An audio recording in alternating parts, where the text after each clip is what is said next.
good evening, or good morning, or good afternoon, everyone. Depends on where you are in the world. Greeting from Hong Kong. And I'm Ike Guo. I'm talking from Hong Kong, and I'm chair this final keynote speaker for Professor Zuo-feng. Professor Zuo-feng is a professor of epidemiology, co-director of UCLA Center for Environmental Genomics, director of molecular epidemiology training programs, and the scientific director of UCLA Center for Tumor Registration. Dr. Zhang have extensive experience on the epidemiology, particularly in the area of biological and also the social impacts of the epidemiologies. So I'm calling from Hong Kong here. So this is the last talk of this wonderful conference. So I hope you all enjoy it. So now I give the stage to Professor Zuo-feng. Professor, please. Thank you very much, President Ike Guo, and thank you for your invitation. And I'm honored to be here to discuss with you on COVID-19 in the world and in the United States in terms of cultural aspects.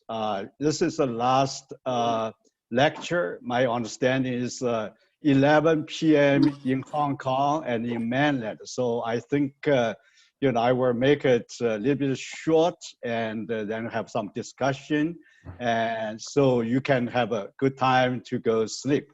So let me share my screen, share my slides. So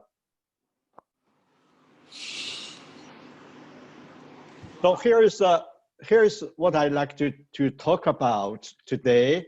I'm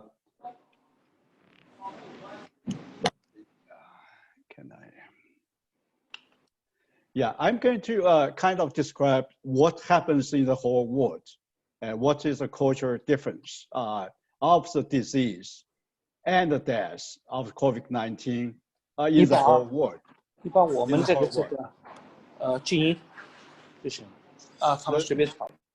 The second aspect I'm going to discuss is about the United States. And so what happened in the United States, we're, almost 7 million patients.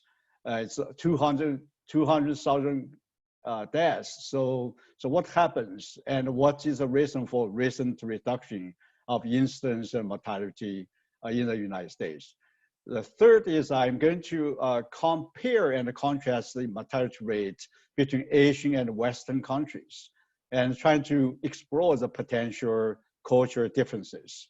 What kind of impact of the culture on this difference? And so I will also overview the vaccination issues and discuss the potential, cultural aspects. Then I will talk about prevention. So basically, I am going to cover those 5 aspects in the next 40 minutes. So as you probably know, this is what happens in the whole world. We are close to 30 million cases and close to 1 million deaths in the whole world. This disease is really terrible. And the United States is a leading country of both the incidence and the mortality of COVID-19. Supposedly the earlier phase, I was very confident, this COVID-19 may not be as bad, but right now we're a leading country on both the mortality and incidence. And also this actually is a testing of the the disease prevention system. It seems like we really have a poor system, need to be updated. We're too overconfident in terms of the disease prevention and control, and as well as the emerging disease. Then India becomes the second one behind the United States. So So earlier time, Brazil was the second one. Right now, India takes the lead with over 5 million cases and 82,000 deaths. Brazil is 4.3, 4.4 million cases. And also, yesterday, the Russia get into over 1 million cases. So becomes a number 4 in this race. So what happens if you look at the new patients? We have 29.75 million new patients, about 250,000 new patients per day. So tomorrow, in a day, the world COVID-19 patients will exceed the 30 million patients. This is going to be remarkable. 30 million patients in the whole world. And right now we have over 900 deaths in the whole world. But in the next 10 to 15 days, we're going to have 1 million deaths by the COVID-19. So this is really a very, very serious disease. So here is a comparison. I just listed 4 major countries in the whole world, which including USA, India, Brazil, and Russia. So all of those 4 countries, over 1 million cases. You can see that if you compare the United States and Brazil, we have very much similar instance. So in the US, we have 20,000 per million cases.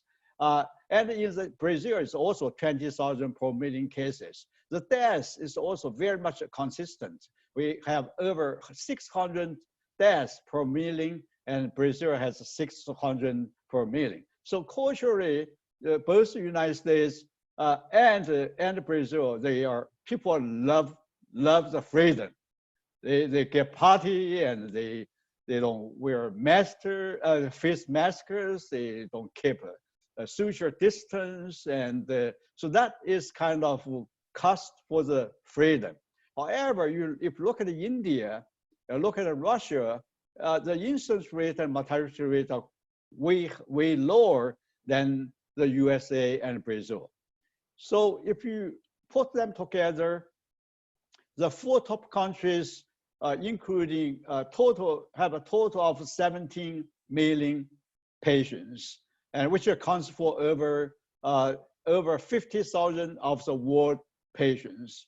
And if you look at the deaths, the 4 countries has 434,000 deaths, which accounts for over 46% of the world deaths. So those 4 countries made tremendous contributions of the world COVID-19. And if the preventive procedure as well as the treatment being being used on those top countries, we might be much better in the whole world. So this is the United States. I'm not going to go over the detailed the information on that. However, I'd like to emphasize the U.S. with the more testing being measured. The U.S. right now, the fatality rate is about 3%. And the prediction is that by November 1st, U.S. deaths is going to be close to 220,000 deaths. So that's a huge number of the deaths. However, majority of those deaths are over 65 years old, especially centralized on those people who age over 80 years old. So this aging population death accounts for a very, very high proportion. So this is the number for India. So India has over 5 million cases. Their fatality rate is 1.6%. Looks like they have a lower fatality rate. The issue is their testing is not enough. Their testing is a very, very low testing rate. So a lot of people probably, died without testing. So that is probably the one reason why their fatality rates are so lower. So, and also the prediction to the India is that they're going to have 133,000 deaths by November 1st. I think this is a quite good prediction. So my prediction of the India's new cases is going to increase. It's going to increase a lot because they have a huge population, 1.3 billion population, and they have a big space to increase. I can see India maybe the world #1 in terms of the COVID-19 instance. And here is Brazil. It's very much consistent for the fatality rate, which is 3%. So I can see that the incidence rate in Brazil is going to be similar to in the United States. I think the incidence of mortality will go down because I think they get to already reach the maximum. So prediction would be, by November 1st, it's going to have 158,000 new deaths in Brazil. So Russia just gets on the million cases, and their fatality rate is 1.7%. And I can see the space. They're going to increase their numbers in the future. So what happens in the United States? In the US, it's very interesting. When we were on the top, I was interviewed. I say I can see the US is going to drop down. I think it's way high than I would expected, but I see the chance of the decrease of the incidence and mortality. Right now, we can see the huge reduction of the incidence and a huge reduction of the mortality. It's almost back to 30,000 per year per day. The new cases and the new deaths is almost close to 1,000 per day, which is close to what happens before the second increase. The level I can see further is going to reduce more in the United States, both in terms of both incidence and mortality. So this is a quite interesting data. US is going to reach 7 million in a matter of 5 to 6 days, 7 million patients. But if you look at the first million, took US 99 days because it take a long time. The second million is only a month and a half. The third million is only a month. The fourth million is a half month. So the 6 million is also like 20 days. Right now we get to 7 million. It's going to be like a month. So I can see if we get to 8 million, 9 million, where the time will be much longer. So that's really a good news for the United States. So those are the states. The numbers of cases are reducing, especially if you look at those large states, including California, Texas, and Florida, and they all reduce in terms of incidence rate. So that's a very good news. Right now, 21 states, the incidence, they're very much reduced. And most of those, so most of the other states are very much stable. So here is a prediction. So it's very much similar with a lot of predictions. And a lot of people say, with get to the November, get to December, the patient is going to reduce again because of the seasonal changes. I'm not sure about seasonal changes because it seems to me this virus is very strange. It's different from flu. The flu does have a seasonality. And this COVID-19 doesn't, it doesn't matter of the temperature. In California with such a very hot temperature, and it's still going on. So I'm not sure it's going to increase again. But I can see that my prediction would be it's going to reduce no matter what. So because temperature didn't seem like working for this virus. Maybe I'm too too aggressive, but I think this is what I can see for the trend in the United States. And also for the deaths, I can see the further reduction of the deaths in the United States, because right now most of patients get a good treatment, and we don't have a issue short of beds, short of ICUs. So all of the patients hospitalized can get a proper treatment. So that's why the deaths get down. Right now, I think in the United States is close to or near 1,000 per day. I can see further reductions in terms of the deaths. So what happens about in the US, why there's a reduction? So my guess is people talk about herd immunity, right? The herd immunity basically was a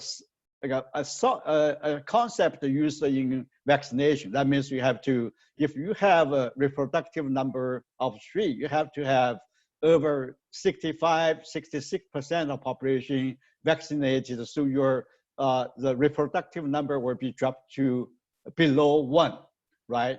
But my guess, this theory may not really used in COVID-19 situation, because right now I can see the prevalence in the United States, including those who has no symptom at all, probably already reached to 20% of the population.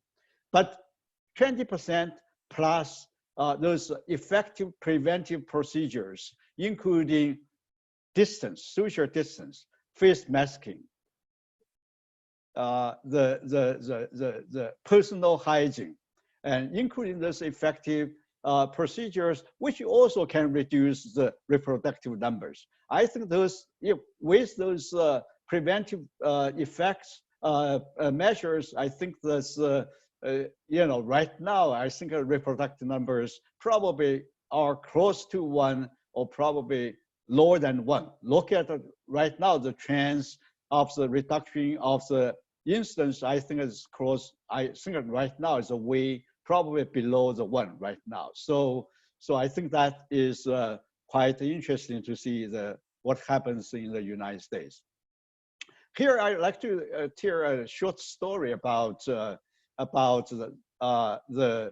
situation. So here is the weekly death numbers of over the last 4 or 5 years in the United States. You can see in the winter time of the 27 to 2018, you see an increase, the first increase, which is a flu, right? The increase of that. Then you see at the end, you see a very much an increase of the COVID-19 deaths. What I heard right now, there is a UCLA study by clinicians. They found, using the medical system, they found that in December at UCLA, the hospital data, the numbers of patients increased a lot. So they suspect the COVID-19 may already happens in Los Angeles. I see the mainland social media has so many coverage on that, but I can tell you my point on this research. First, this is hospital based and not population based. In fact, I checked with the Los Angeles database on the instance of flu, and which in December were not the highest season. In fact, the season 28 to 29, 2017 to 2018 is much higher than the December of 2019. Secondly, the deaths was not increased because you think about COVID-19, the fatality is quite high. It's about 10 to 20 times higher than flu. So if there is an increase in Los Angeles of the COVID-19, they must have a very high death, right? I look at the data from Los Angeles Department of Public Health. there's no increase in terms of the deaths, overall deaths. Third, this is a hospital data based on patient records. There's no biological specimen. There's no scientific proof regarding to COVID-19 diagnosis. So basically, this study is not, I'm saying something. This study being published by UCLA investigators, but I think this, when we consider this, we have to think about some epidemiological relevance in terms of the COVID-19. So that's why I put this figure here.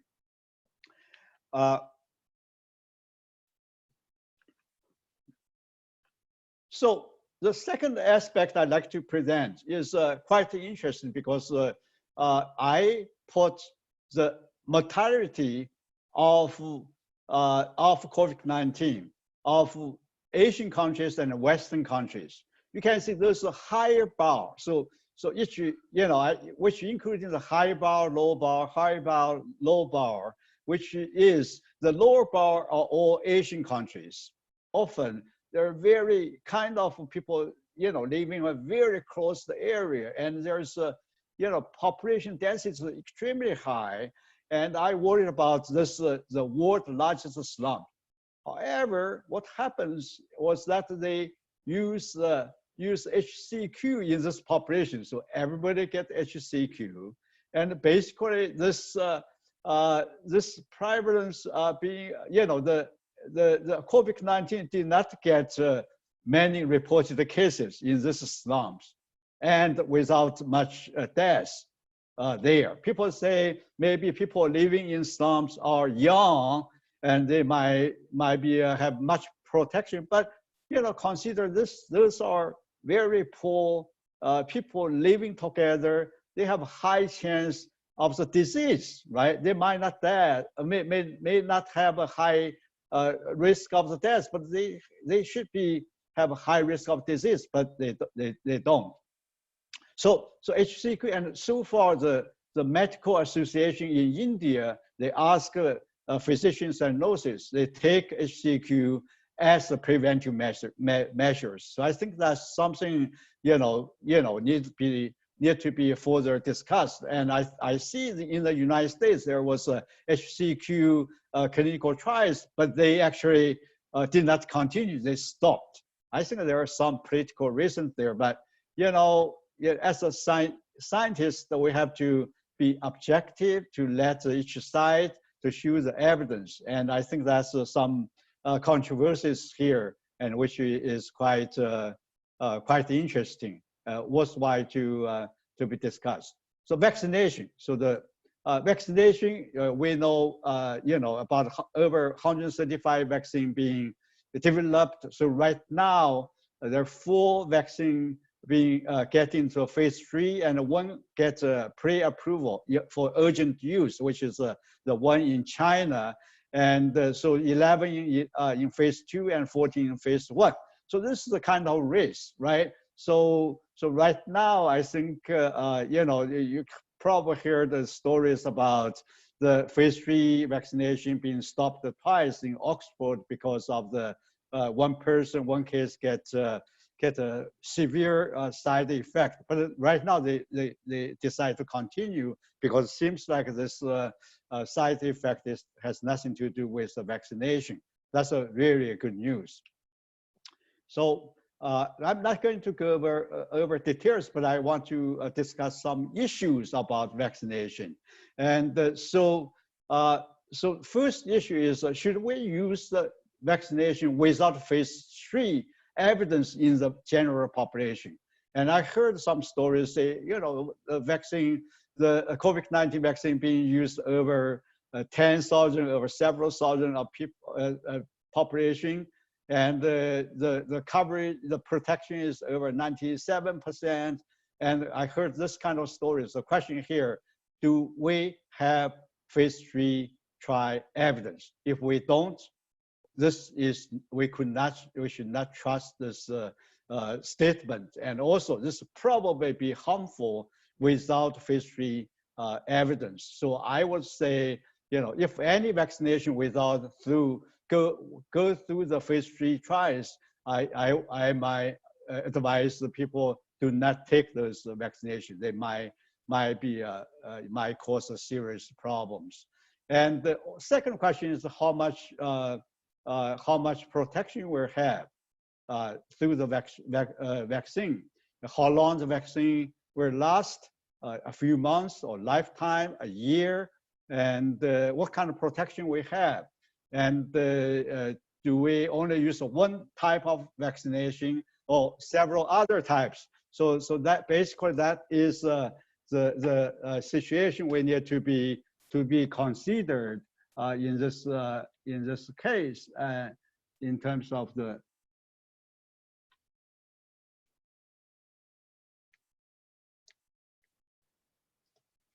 Sorry, I have a.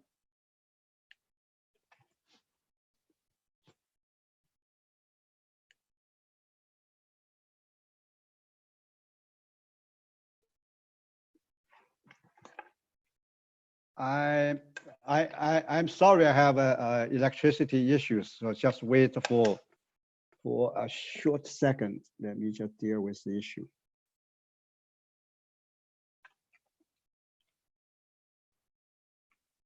Okay, I think I'm okay.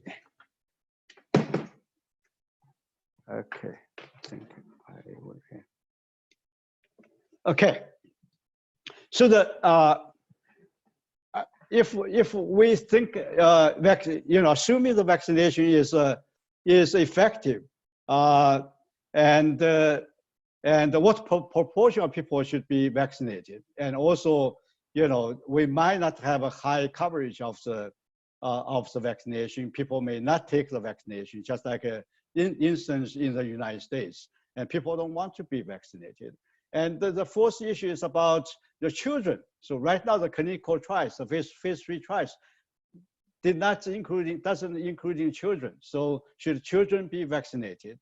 And also, very low proportion of the people with in those phase 3 trials are vaccinated. So if we found the effective vaccination, should we use that in aging population? And those are questions we need to be discussed before actually we go for the vaccination.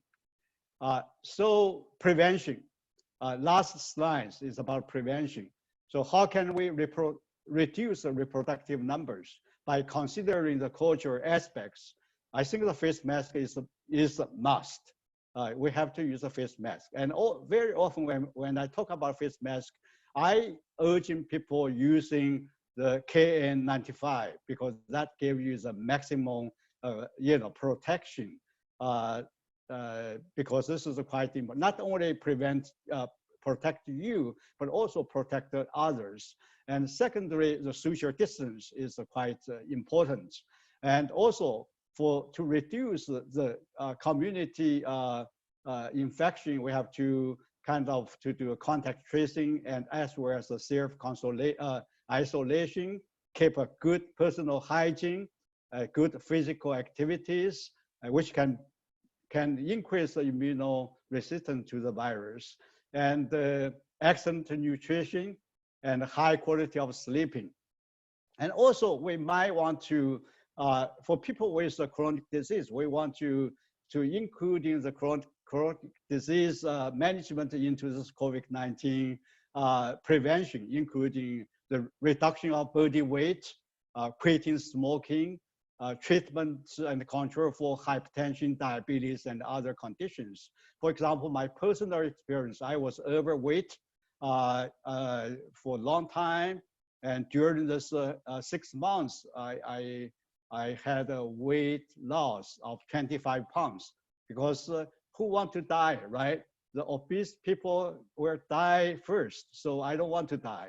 So I keep practice the physical activity and lose my weight. So I'm very, very successful. So right now, my BMI is below 25, so it becomes a normal. So let me end here. And if you have any questions, you can ask questions. Thank you very much for all audience to last to the midnight.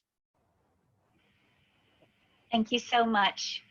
for a very, very interesting talk. So there we are. We'll bring you back. Professor Guo will be joining us in just a minute to moderate. I'm sure there will be questions from the audience, but Professor Zhang, I'm by no means well versed in the material that you have presented. So please feel free to say that this is not a particularly pertinent question. But one question that I did have had to do with viral load.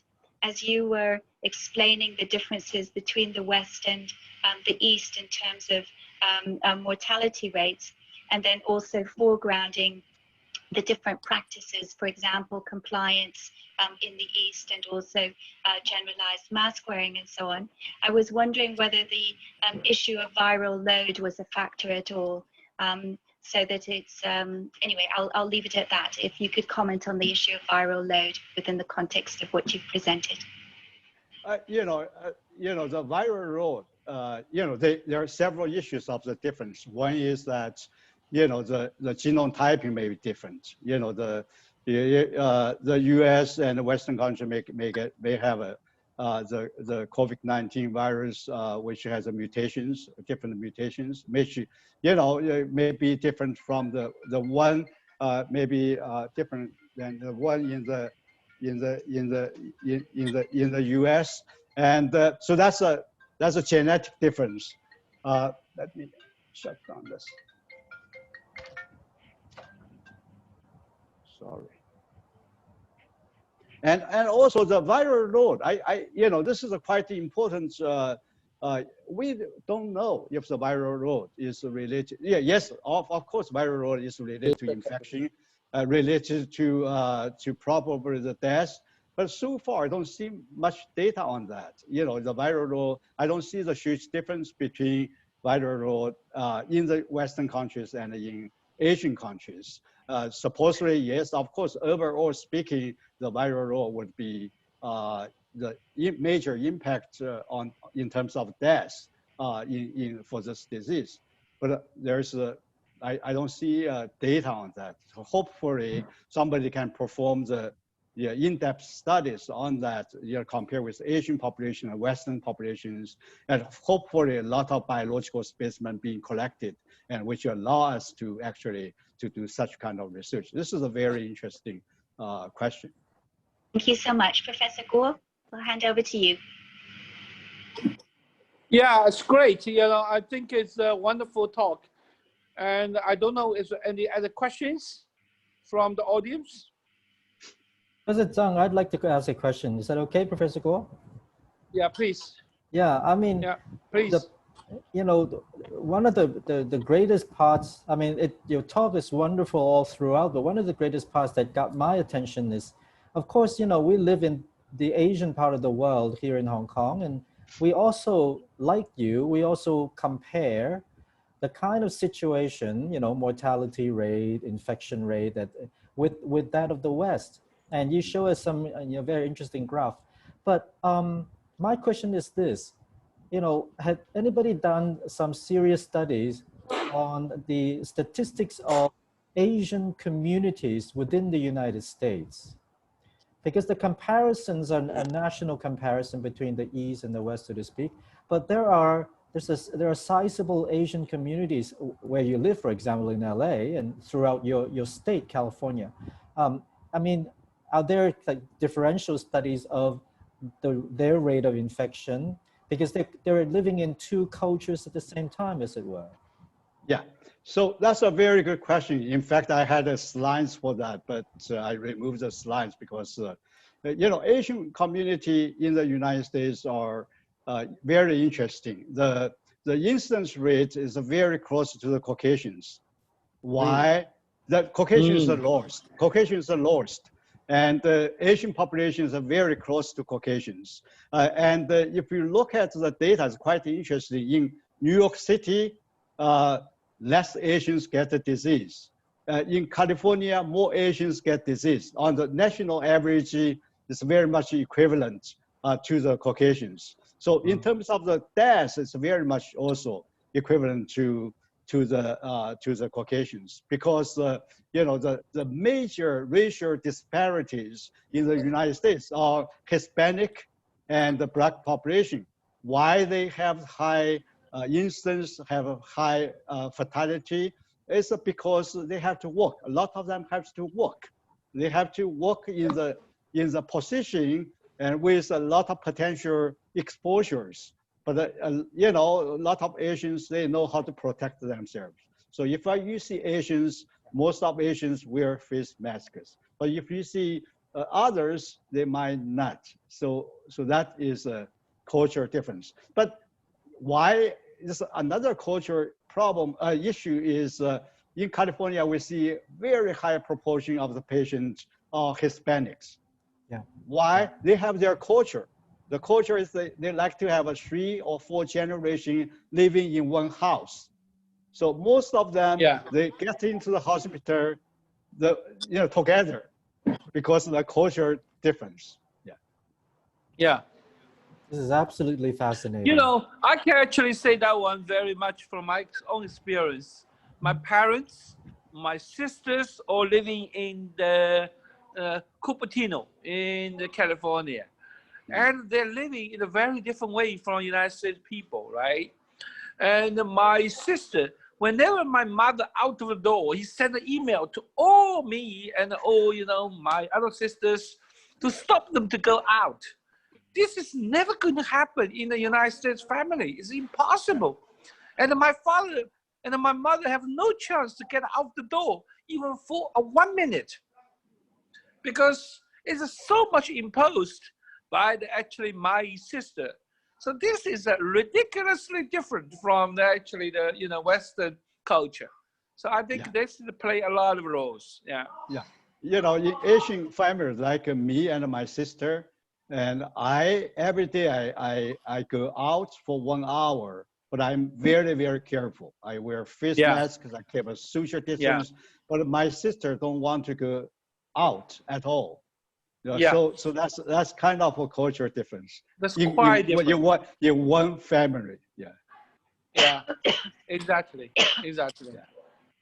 Any other questions from the audience?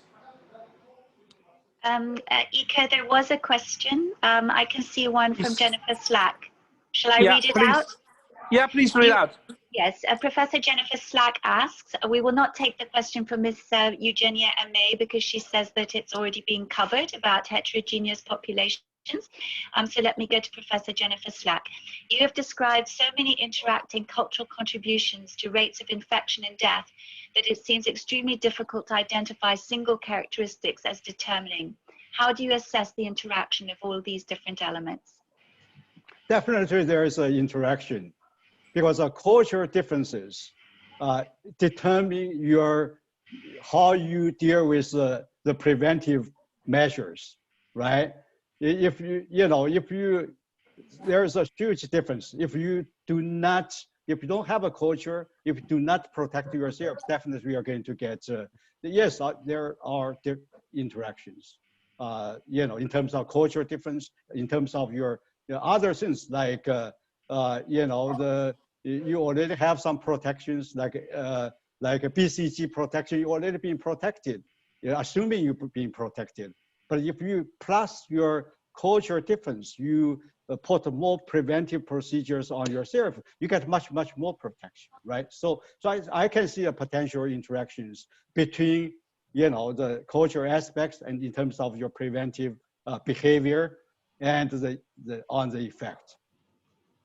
Brilliant. Totally agree. So in a way, culture is a kind of vaccine. Yeah. Absolutely. Culture play the fundamental role, probably more important than science. I agree. Yeah, I probably, if you know vaccines and no testing, if you wear masks, you probably can solve the problem anyway. That's my view. No, my view is that in any way, if you can reach to 60% of protection, first we have 20% of the infection in the population, including people without symptoms. Secondly, by wear the face mask, we probably get an additional 20% of protection. Exactly. And keep a social distance, we get another 20%. And the personal hygiene, whatever. So put them together, the reproductive numbers below to 1, and we're okay. Probably better, you know, the life is different, but the protection are there. So that's my feeling. Yeah. Agree totally. Professor Guo, may I ask the next question too? Please, come on, yeah. Okay, just you know, Professor Zhang, I'm going to put you on the spot with this question. You know, hydroxychloroquine, HCQ, what is your view? You know, my view is that, you know, first, this is a drug with a long history and being used for over 40 to 60 years without much side effect. Okay, then all of the trials are based on patient-based. And did we do any trials in terms of prevention, right? If we have preventive trials, it might be effective, you never know. Based on my experience in India, probably be effective because they used as preventive measures. And but there's no scientific evidence.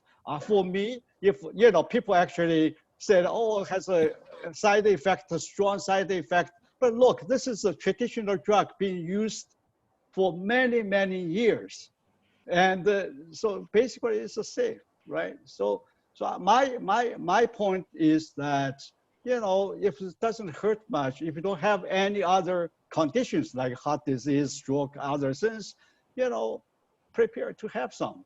I have 2 to 3 in my hand, you know, in case if needed. This is so important, this information. Thank you.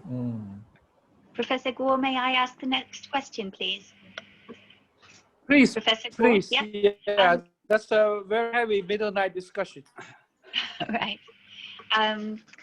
Yeah.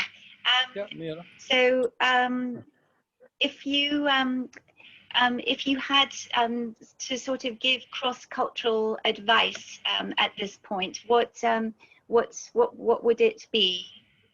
How do you the expertise that you have, how do you actually get that message out in different contexts? I'm thinking here, for example, about again coming back to your mortality rates. One thing that you know, as a layperson, I've been watching is the way in which how quickly people actually get access to treatment. So my understanding is that in the UK, where my daughter is studying, and so I follow it quite closely, if you do have symptoms, if you're lucky to get through to a call center, you will likely be told to just stay put and do nothing. Whereas here, you know, flying in from outside of Hong Kong, you're tested at the airport, you're taken to a quarantine hotel, you're given a key which opens the door once, you stay in your room until X number of hours later, you then get the result.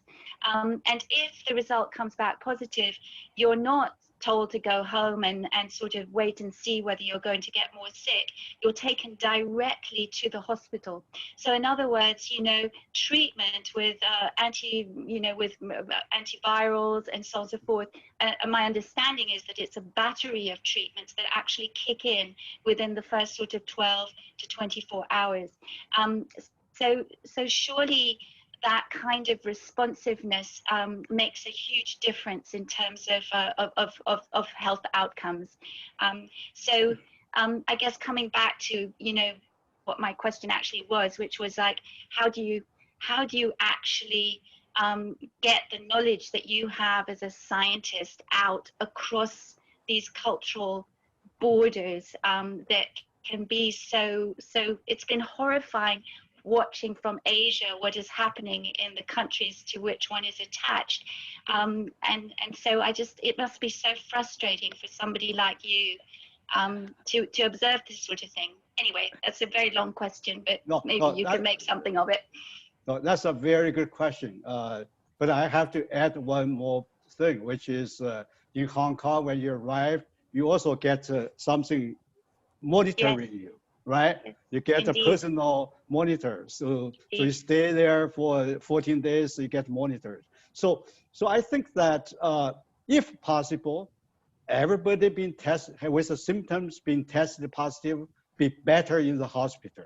However, the hospital resources are very much limited because this disease can transmit to, can be infect so many people. So you have to, in the United States, you have to put the priorities to those people with the severe symptoms, with a severe disease.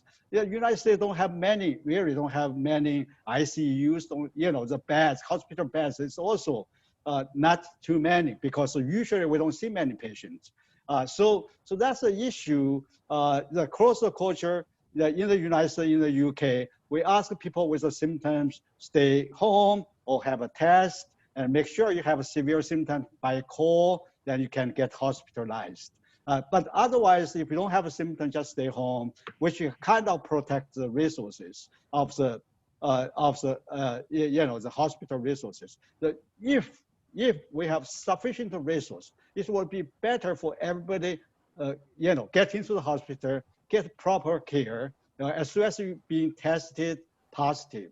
And in that case, the mortality will be much, much lower. I think Asian countries, they're doing that, but not in the United States, not in UK, not in European countries. This is hard because everything is calculated with the money, right? So money-based. So it's this kind of culture is hard to change. Okay. It's now midnight in Hong Kong, which is maybe the time when we were going to conclude.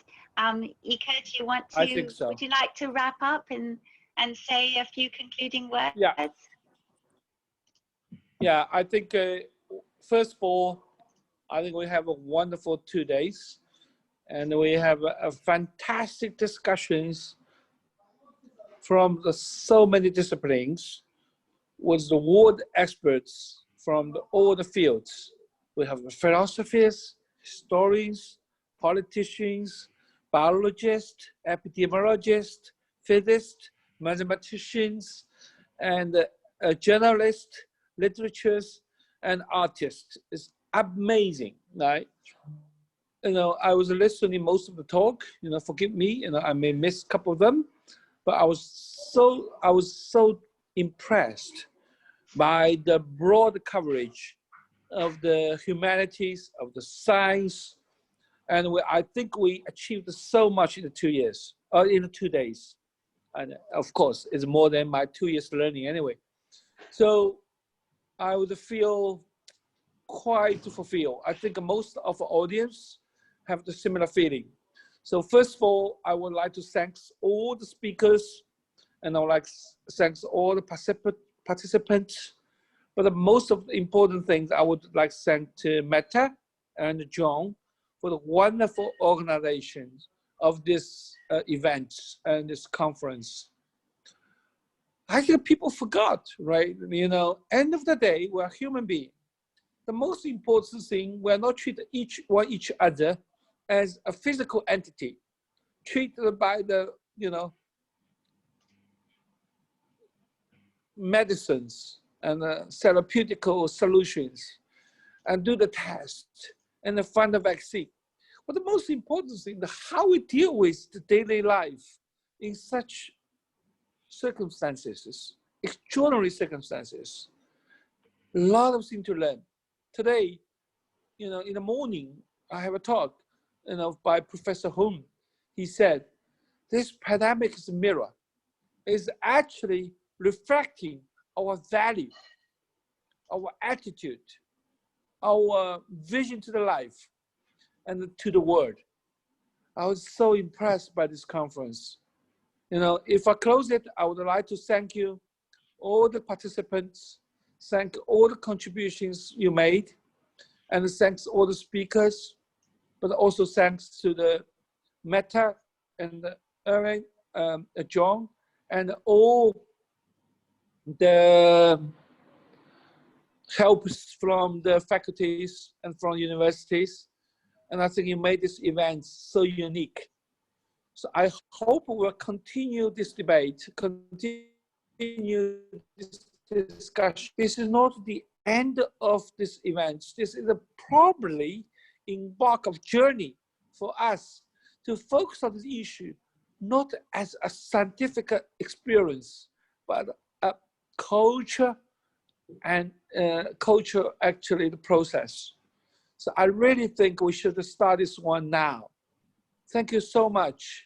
It's midnight of Hong Kong, and Hong Kong is a unique place to host this conference. Is the East meet the West. And actually in this event, I see so many crash, so many exchange. It's all because of the East philosophy, West philosophy, and the different values. I hope this is the beginning. It's not the end. Okay, thank you so much. And I would like to close this event, this conference, with a hope, with a confidence. I talked to Meta yesterday. The old job of intellectuals is to keep the hope alive. So we are now doing one step forward for this purpose. So thank you so much. Good night and good afternoon or good evening. It depends on whatever the world you're in. Thank you very much. Bye-bye. Thank you.